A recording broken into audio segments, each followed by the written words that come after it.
Hello friends, तो अब तक की हमने क्लास में पढ़ लिया समन्स के बारे में। आज की इस क्लास में हम पढ़ेंगे वारंट ऑफ अरेस्ट के बारे में। वारंट ऑफ अरेस्ट क्या होता है, कौन इसको इशू करता है, किसके द्वारा ये एग्जीक्यूट किया जाता है। आज की इस वीडियो में हम इन सब के बारे में जानेंगे। तो चलिए स्टार्ट करते हैं आज की video. Forms of warrant of arrest and duration. Section 72 of BNSS इसकी बात करता है, जो सीआरपीसी का सेक्शन 70 हुआ करता था। ये बात करता है every warrant of arrest issued by a court under this Sanhita. इस संहिता के अंदर जो भी वारंट ऑफ अरेस्ट किसी कोर्ट के द्वारा इशू किया जाता है वो राइटिंग में होगा, उस कोर्ट की ऑफिस प्रिजाइडिंग ऑफिसर मतलब कि उस जज के द्वारा या मजिस्ट्रेट के द्वारा साइन किया जाएगा और उस पर कोर्ट की सील लगी होगी। ठीक है, यहाँ पर दिया गया है sign by the presiding officer of the court. यहाँ पर ये नहीं दिया गया बाय सच अदर ऑफिसर, जैसा कि हमें समन्स में बताया गया था। ये देखिए, हमने समन्स में पढ़ा था, यहाँ पे ये लिखा हुआ था sign by the presiding officer of such court और by such other officer as the high court may from time to time by rule direct. मतलब हाई कोर्ट किसी और ऑफिसर को भी डायरेक्ट कर सकता है समन्स के केस में, लेकिन वारंट सिर्फ एक कोर्ट के द्वारा ही एग्जीक्यूट किया जाए, सिर्फ एक कोर्ट के द्वारा ही इशू किया जाएगा। ठीक है, every such warrant shall remain in force until it is cancelled by the court which issued it or until it expire executed. ये क्या बात करता है, ये एक वारंट की लाइफ बताता है कि एक वारंट कितने टाइम तक फोर्स में रहता है, जब तक कि या तो जिस कोर्ट ने उसे इशू किया है वो उसे कैंसिल ना कर दे, या फिर जब तक उसका एग्जीक्यूशन ना हो जाए, जब तक उस व्यक्ति को पकड़ कर ले आया ना जाए तब तक वो एग्जीक्यूशन में रहता है। ये क्वेश्चन हमारे प्री और मेंस दोनों की, प्री और इंटरव्यू दोनों के लिए बहुत इंपॉर्टेंट है। देखिए, वारंट ऑफ अरेस्ट का जो फॉर्मेट है वो हमें फॉर्म नंबर 3 ऑफ शेड्यूल 2 के फॉर्म नंबर 3 में बताया गया है कि इसका फॉर्मेट क्या होगा। अब साथ में एक क्वेश्चन ये अराइज होता है कि कोर्ट वारंट ऑफ अरेस्ट, जब court warrant of arrest issue करती है तो उस व्यक्ति को पकड़ के उसी कोर्ट के सामने लाया जाता है, उस व्यक्ति को पकड़ के कोर्ट के सामने लाया जाए या पुलिस वाले के सामने या दोनों के सामने।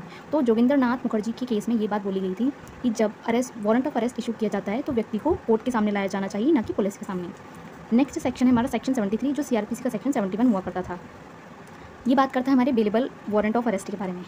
Any court issuing a warrant for the arrest of any person may in its discretion direct by the endorsement on the warrant that if such person execute a bail bond with sufficient sureties for his attendance before the court at a specified time and thereafter until otherwise direct. ये क्या बात कर रहा है, ये बात करता है कि कोर्ट जब वारंट इशू करता है तो वो अपनी डिस्क्रिप्शन में उस व्यक्ति को जो वारंट को एग्जीक्यूट करा रहा है उसे ये बोल सकता है कि अगर जिस व्यक्ति को पकड़ने के लिए वारंट इशू किया गया है, अगर वो सफिशिएंट श्योरिटी देने के लिए तैयार है तो उसको छोड़ दिया जाए बेल बॉन्ड पर, मतलब श्योरिटीज़ लेकर उसको छोड़ दिया जाए। अब ये बेलेबल वारंट किसी नॉन बेलेबल ऑफेंस में भी दिया जा सकता है और बेलेबल ऑफेंस में भी दिया जा सकता है।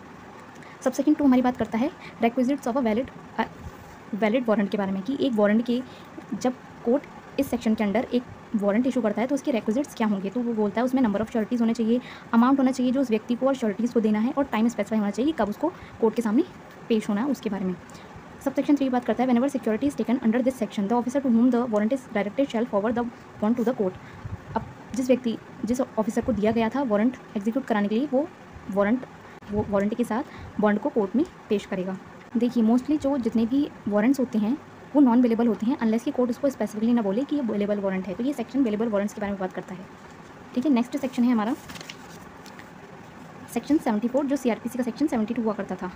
ये बात करता है वारंट टू होम डायरेक्ट। एक वारंट किसको डायरेक्ट किया जाएगा, मतलब किसको बोला जाएगा कि वारंट का एग्जीक्यूशन कराओ। तो किसी एक या एक से ज़्यादा पुलिस ऑफिसर से बोला जा सकता है वारंट को एग्जीक्यूट कराने के लिए।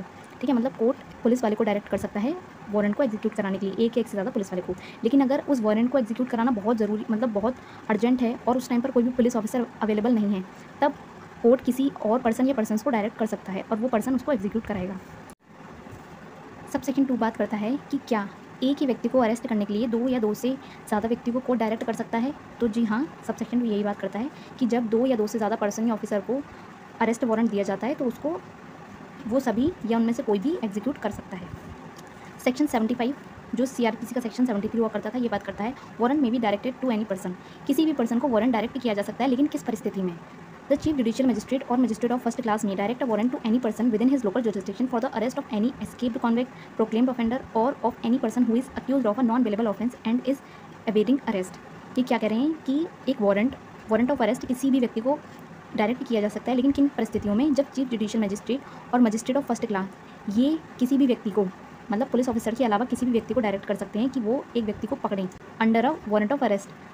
कौन कौन से व्यक्ति हो सकते हैं ऐसे, एस्केप्ड कॉन्विक्ट हो सकता है, मतलब कोई भागा हुआ मुजरिम हो, प्रोक्लेम्ड ऑफेंडर हो, ठीक है, accused of non bailable offence हो और वो अपनी अरेस्ट से भाग रहा हो, तब चीफ जुडिशियल मजिस्ट्रेट और judicial magistrate of first class किसी भी व्यक्ति को अरेस्ट वारंट डायरेक्ट कर सकते हैं। Sub section 2 Such person shall acknowledge in writing the receipt of the warrant and shall execute it if the person for whose arrest it was issued is in or enters or any land or other property under his charge. Subsection 2 हमारी बात करता है कि जिस व्यक्ति को direct किया गया है वो एक्नॉलेजमेंट मतलब राइटिंग में साइन करेगा कि हाँ उसको वारंट मिल गया है और फिर वो उसको एग्जीक्यूट कराएगा। ये जनरली देखिए ये सेक्शन इस बारे में बात करता है कि मान लीजिए जैसे कोई अक्यूज्ड है, कोई प्रोक्लेम्ड ऑफेंडर है, एस्केप्ड कॉन्विक्ट है, ठीक है, और कोई नॉन अवेलेबल ऑफेंस किया है और भाग रहा है, तो ये पर्सन पुलिस वालों के हाथ में नहीं आते हैं, तो पुलिस वाले मजिस्ट्रेट से बात जाके कर सकते हैं कि ये व्यक्ति हमें लगता है कि शायद उस एरिया में है, तो वहाँ पर मजिस्ट्रेट किसी भी व्यक्ति को जहाँ पर वो कभी कभी ऐसा होता है कि ये व्यक्ति जो होते हैं, जो मुजरिम होते हैं, वो किसी एक पर्सन के यहाँ पे किसी शॉप पर या किसी होटल में ऐसे रेगुलरली विजिट करते हैं और उस व्यक्ति को पता चलता है कि हाँ ये प्रोक्लेम्ड ऑफेंडर है या कोई एस्केप्ड कॉन्विक्ट है। अगर उसको ये जानकारी मिलती है तो मजिस्ट्रेट क्या करता है, उस व्यक्ति को वारंट डायरेक्ट कर देता है कि ये आपके यहाँ पे रेगुलरली विजिट करता है, तो आप इसको पकड़ के लाइए, क्योंकि पुलिस वाले को देखकर तो वो भाग जाएगा। इसलिए नॉर्मली ऐसे व्यक्तियों को डायरेक्ट कर देता है मजिस्ट्रेट। और फिर वो व्यक्ति क्या करते हैं, जब भी वो व्यक्ति उसके यहाँ पर एंटर करता है, आता है या रह रहा है, तो अंडर हिज चार्ज मतलब उसकी प्रॉपर्टी में है, आ रहा है, जा रहा है, तो उसको वहाँ पे वो अरेस्ट कर सकता है, ठीक है।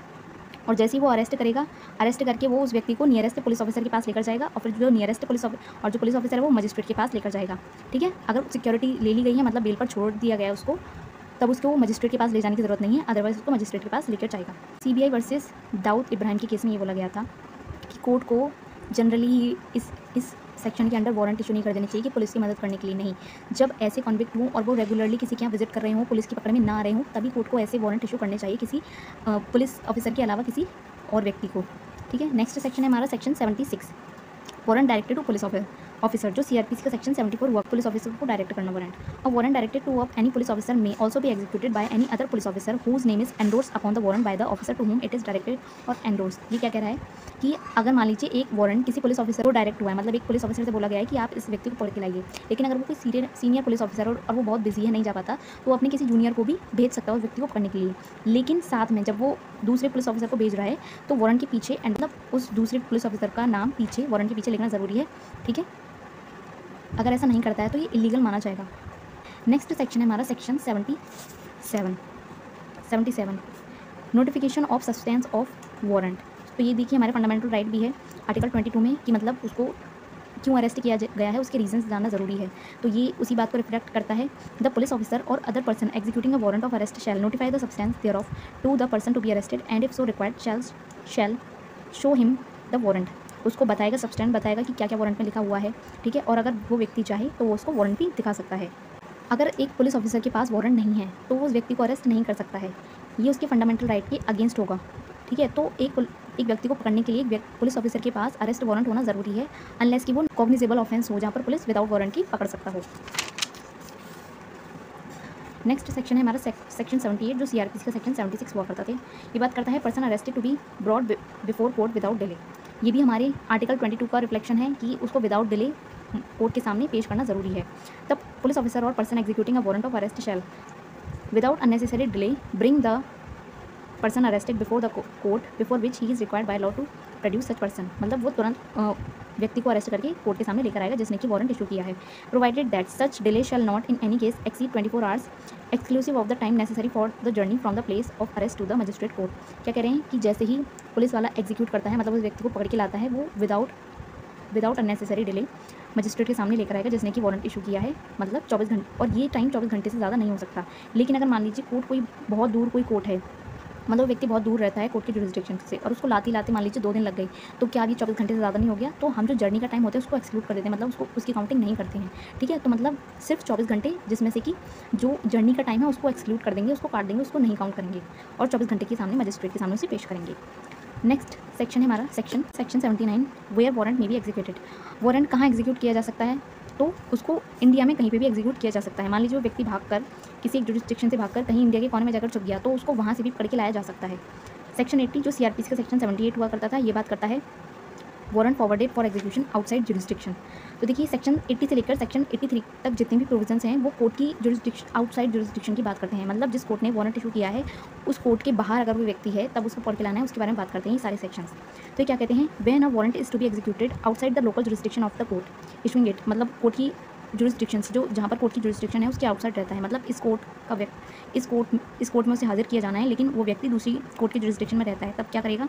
The court may instead of directing the warrant to a police officer within its jurisdiction forward it by post और otherwise to any executive magistrate और डीएसपी और commissioner of police within the local limits. क्या कह रहे हैं? अगर मान लीजिए अगर एक व्यक्ति को पकड़ के लाना है, वो उस कोर्ट की बाहर दूसरी कोर्ट की जुरिस्डिक्शन में है, तो कोर्ट अपनी जुरिस्डिक्शन के पुलिस ऑफिसर को ना भेजकर दूसरे जुरिस्डिक्शन में जो एग्जीक्यूटिव मजिस्ट्रेट हैं, डीएसपी हैं, कमिश्नर हैं, उनको भेजेगा, उस कोर्ट डायरेक्टली उनको भेजेगा और वो फिर उस वारंट को एग्जीक्यूट कराएंगे अपने ऑफिसर्स के द्वारा, ठीक है। और साथ में वो अपना नाम भी उस वारंट पर लिखेंगे। ये जो भी जिसके पास भी वारंट भेजा गया है कोर्ट ने, या तो एग्जीक्यूटिव मजिस्ट्रेट या डीएसपी या कमिश्नर, ये लोग क्या करेंगे? अपना नाम लिखेंगे कि हाँ, हमें आपका वारंट मिल गया है, हम इसको एग्जीक्यूट कराएंगे। And if practicable cause it to be executed in the manner hereinbefore provided, मतलब वही वो उसी तरीके से कराएंगे, वो मानेंगे जैसे कि हमारी ही कोर्ट में उस व्यक्ति, मतलब हमारी ही एरिया में उसने ऑफेंस किया है और जिस तरीके से हमारी कोर्ट उससे डील करती, उसी तरीके से वो डील करेंगे उससे। सबसेक्शन 2 बात करता है the court issuing a warrant under subsection 1 shall forward along with the warrant the substance of the information. अब क्या जो कोर्ट वारंट इशू कर रहा है, वो वारंट के साथ साथ सब्सटेंस ऑफ द इन्फॉर्मेशन, मतलब पूरी इन्फॉर्मेशन देंगे उस व्यक्ति के बारे में, ठीक है, उसने क्या ऑफेंस किया है सब बताएंगे। साथ ही में डॉक्यूमेंट्स भी भेजेंगे सारे। उस डॉक्यूमेंट्स में क्या लिखा होगा कि उस व्यक्ति को बेल देनी चाहिए या नहीं देनी चाहिए, ये सब लिखा होगा उस डॉक्यूमेंट में। Section 81 warrant directed to police officer for execution outside jurisdiction. अब मान लीजिए, देखिए ऊपर वाला सेक्शन जो था, ये मान लीजिए ये तब अप्लाई होता है जबकि कोर्ट अपनी बाहर वाली कोर्ट को भेज रही है, लेकिन उनके बीच में बहुत ज़्यादा डिस्टेंस है, तब वो क्या करती है? अपने पुलिस ऑफिसर को ना भेजकर जिस जुरिस्डिक्शन में उसको पकड़ना है उस व्यक्ति को वहाँ के एग्जीक्यूटिव मजिस्ट्रेट, डीएसपी या कमिश्नर को कर देती है। अब मान लीजिए जिस व्यक्ति को पकड़ना है वो उस कोर्ट की जुरिस्डिक्शन से थोड़ी ही पास में रहता है, मतलब थोड़ी ही दूरी में है, लेकिन वो दूसरी जुरिस्डिक्शन में है, लेकिन काफ़ी पास है दोनों का, मतलब उनके बीच में, दोनों कोर्ट्स के बीच में कोई ज़्यादा दूरी नहीं है। तब कोर्ट क्या करेगा? तब कोर्ट अपनी ही जुरिस्डिक्शन के पुलिस ऑफिसर को भेज सकता है कि तुम ही जाकर उस जुरिस्डिक्शन में से जाकर उस व्यक्ति को पकड़ के लाओ। When a warrant direct to a police officer is to be executed beyond the local jurisdiction of the court issuing the same, he shall, मतलब पुलिस ऑफिसर क्या करेगा? Ordinarily take it for endorsement either to the executive magistrate और to a police officer not below the rank of an officer in charge of a police station. तो देखिए मैंने बताया जैसे कि अगर कोर्ट को जब वारंट इशू कर रहा है, उसको दूसरी जुरिस्डिक्शन के व्यक्ति को बुलाना है, लेकिन उन दोनों कोर्ट्स के बीच में ज़्यादा डिफरेंस नहीं है, तो वो कोर्ट अपनी ही जुरिस्डिक्शन के पुलिस ऑफिसर को भेजेगा और कहेगा कि तुम जाके खुद पकड़ के लेकर आओ। तो वो पुलिस ऑफिसर जाएगा और जिस जुरिस्डिक्शन में पकड़ना है उस व्यक्ति को, वहाँ के एग्जीक्यूटिव मजिस्ट्रेट या पुलिस ऑफिसर जो कि officer in charge of police station से नीचे का नहीं होगा, उसके पास जाएगा और उससे पीछे उसके साइन कराएगा, एंडोर्समेंट, मतलब पीछे उस वारंट के पीछे साइन करेगा कि मुझे आपकी जुरिस्डिक्शन में इस व्यक्ति को पकड़ना है, ठीक है। सबसेक्शन 2 क्या बात करता है? Such magistrate or police officer shall endorse his name, मतलब वही अपना नाम लिखेगा पीछे, thereupon and such endorsement shall sufficient authority to the police officer to whom the warrant is directed to execute the same and the local police officer if so required assist such officer in executing such warrant. तो क्या होगा? जिस व्यक्ति का वो police officer magistrate से पहले endorse कराएगा, ठीक है, और वो एंडोर्समेंट ही उसके लिए सफिशिएंट अथॉरिटी होगी कि हाँ वो उसकी जुरिस्डिक्शन में उस व्यक्ति को पकड़ सकता है। साथ ही में वहाँ की जो लोकल पुलिस होगी, जो दूसरे जुरिस्डिक्शन की लोकल पुलिस होगी, वो भी उस पुलिस वाले की मदद कर सकती है उस व्यक्ति को पकड़वाने में। सबसेक्शन 3 बात करता है whenever there is reason to believe that the delay occasion by obtaining the endorsement of a magistrate or police officer. अगर ऐसा लगता है कि जब तक हम उस एग्जीक्यूटिव मजिस्ट्रेट या पुलिस ऑफिसर जो कि दूसरे जुरिस्डिक्शन के एग्जीक्यूटिव मजिस्ट्रेट या पुलिस ऑफिसर से जब तक हम उसका एंडोर्समेंट लेंगे, साइन लेंगे, तब तक बहुत देर हो जाएगी, तो जो पुलिस ऑफिसर है वो उनसे बिना एंडोर्स कराए ही उस व्यक्ति को पकड़ सकता है, ठीक है, एग्जीक्यूट कर सकता है। तो देखिए सेक्शन 82 ये बात करता है कि जब एक व्यक्ति को अरेस्ट कर लिया जाता है तब उसको कहाँ पर ले जाया जाएगा। तो देखिए या तो उसको दूसरे जुरिस्डिक्शन के जहाँ पर उसको पकड़ा गया है उसके एग्जीक्यूटिव मजिस्ट्रेट, डीएसपी या कमिश्नर के पास ले जाया जाएगा नॉर्मली। लेकिन अगर जिस कोर्ट ने वारंट इशू किया है वो पास नहीं है इन लोगों के जुरिस्डिक्शन से, मतलब इन लोगों के पास ले जाने में ज़्यादा टाइम लगेगा, लेकिन जिसने कोर्ट ने इशू किया है उसके पास ले जाने में कम टाइम लगेगा, तो उसी कोर्ट के पास ले जाएंगे। या फिर जहाँ पर व्यक्ति को अरेस्ट किया गया है और जिसने वारंट इशू किया है उन दोनों के बीच में सिर्फ 30 किलोमीटर का डिस्टेंस है, तब भी जिसने वारंट इशू किया है उसके पास ले जाएंगे। या फिर उस व्यक्ति को बेल पर छोड़ दिया गया है तब भी उसको किसी भी कोर्ट के पास ले जाने की ज़रूरत नहीं है, ठीक है। तो नॉर्मली तो उसको दूसरे जुरिस्डिक्शन में जहाँ पर उस व्यक्ति को पकड़ा गया है उसके एग्जीक्यूटिव या डीएसपी या कमिश्नर के पास ले जाएंगे। लेकिन अगर ये कंडीशन है कि वो 30 किलोमीटर के दायरे में है या उन लोगों से पास में है या फिर उसको बेल पर छोड़ दिया गया है, तब उस कोर्ट के पास लेकर जाएंगे। सबसेक्शन 2 देखिए ये न्यू ऐड हुआ है, ये सीआरपीसी में नहीं था। On the arrest of the person any person referred in subsection 1 the police officer shall forthwith give the information regarding such arrest and place where the accused person is being held to designated police officer। जो इसमें new add हुआ है designated police officer, जो कि sub inspector से नीचे का नहीं होगा। जैसे ही उस व्यक्ति को अरेस्ट किया जाता है तो तुरंत इन्फॉर्मेशन दी जाएगी दोनों ही जगह के डेजिग्नेटेड पुलिस ऑफिसर को, जहाँ पर अरेस्ट किया गया है उसकी भी और जहाँ पर उसको लेकर आया जा रहा है उसकी भी डेजिग्नेटेड पुलिस ऑफिसर को इन्फॉर्म किया जाएगा इस व्यक्ति की अरेस्ट हुई है, ठीक है। सेक्शन 83 सेक्शन 83 जो सीआरपीसी का सेक्शन 81 हुआ करता था, procedure by magistrate before whom such person arrested is brought. क्या प्रोसीजर होगा? द एग्जीक्यूटिव मजिस्ट्रेट और DSP or the commissioner shall, if the person arrested appear to be person intended by court which issued the warrant, direct his removal and custody to such court. तो क्या करेंगे? वो उसको custody में ले जाएंगे। अगर वो व्यक्ति वही है जिसको पकड़े जाने के लिए दूसरी कोर्ट ने वारंट इशू किया है, तो उस व्यक्ति को क्या करेंगे? कस्टडी में डाल देंगे। प्रोवाइडेड दैट, प्रोवाइज हमारा क्या कहता है कि अगर वो ऑफेंस बेलेबल है, ठीक है, और वो व्यक्ति बेल देने के लिए रेडी है, तो उसको बेल पर छोड़ दिया जाएगा। या फिर जिस कोर्ट ने वारंट इशू किया था, उस कोर्ट ने डॉक्यूमेंट जो दिए थे दूसरी कोर्ट को, उस पर लिखकर भेजा है कि हाँ इस व्यक्ति को बेल पर छोड़ दिया जाना चाहिए, तब उसको बेल पर छोड़ दिया जाएगा। तो वे क्या करेंगे? उससे बेल बॉन्ड लेंगे श्योरिटी के साथ और उसको छोड़ देंगे। अगर मान लीजिए ऑफेंस नॉन बेलेबल है, तो चीफ जुडिशियल मजिस्ट्रेट या सेशन जज सारा मैटर को कंसीडर करने के बाद, जितनी भी इन्फॉर्मेशन दूसरे कोर्ट से आई है उस सबको देखने के बाद, उन डॉक्यूमेंट्स को देखने के बाद उसको बेल पर छोड़ सकता है। ठीक है, ये देखिए इसमें रेगुलर बेल नहीं मिलती है कि व्यक्ति को अब बेल पर ही रहेगा, नहीं, इसमें सिर्फ उस टाइम तक के लिए बेल मिलती है कि इस कोर्ट से दूसरी कोर्ट तक जाने के टाइम तक के लिए बेल, मतलब उस टाइम पर उसको पकड़ा नहीं जाएगा, लेकिन वो दूसरी कोर्ट में जाएगा और फिर जिस कोर्ट ने उसके लिए वारंट इशू किया था वो चाहे तो उसको बेल दे या ना दे। ठीक है, तो जो बीच का टाइम होता है कि मतलब इस कोर्ट से दूसरी कोर्ट से जाने तक के लिए, उस टाइम तक के लिए बेल दी जाती है, इसको बोलते हैं ट्रांजिट बेल। तो चीफ जुडिशियल मजिस्ट्रेट या सेशन जज ट्रांजिट बेल दे सकते हैं उसको नॉन बेलेबल ऑफेंस में भी। Notwithstanding in this section shall be deem to prevent officer from taking security under section 70। तो सब सेक्शन 2 ये बात करता है कि अगर एक पुलिस ऑफिसर को ये बोला गया है, जो कोर्ट इशू कर रहा है कि इस व्यक्ति को बेल पर छोड़ दिया जाना चाहिए, तो इस सेक्शन में चाहे जो भी बात लिखी हो, अगर उस पुलिस ऑफिसर को बोला गया है कि इस व्यक्ति को बेल पर छोड़ दिया जाए, तो वो व्यक्ति, तो पुलिस ऑफिसर बेल पर छोड़ सकता है। ठीक है दोस्तों, आज की वीडियो में सिर्फ इतना ही। आज वारंट ऑफ अरेस्ट से रिलेटेड सारे प्रोविजंस कवर कर लिए हैं। अगर आपको हमारी वीडियोस पसंद आती हैं, इन्फॉर्मेटिव लगती हैं, तो प्लीज़ आप हमारे चैनल को सब्सक्राइब कीजिए, वीडियोस को लाइक कीजिए और अपने दोस्तों के साथ शेयर भी कीजिए। साथ में हमारे चैनल पर बनी रहिए। और अगर आपको ऐसे ही लीगल अपडेट्स चाहिए, सुप्रीम कोर्ट के लेटेस्ट जजमेंट, तो आप हमारी टेलीग्राम चैनल और व्हाट्सएप ग्रुप को भी ज्वाइन कर सकते हैं, जहाँ पर हम रेगुलरली प्री के क्वेश्चन सॉल्व कराते हैं, साथ में वीकली मेंस के क्वेश्चंस को भी डिस्कस करते हैं। तो आप हमारे चैनल और ग्रुप को ज्वाइन कर सकते हैं। Thank you so much for watching. Have a nice day.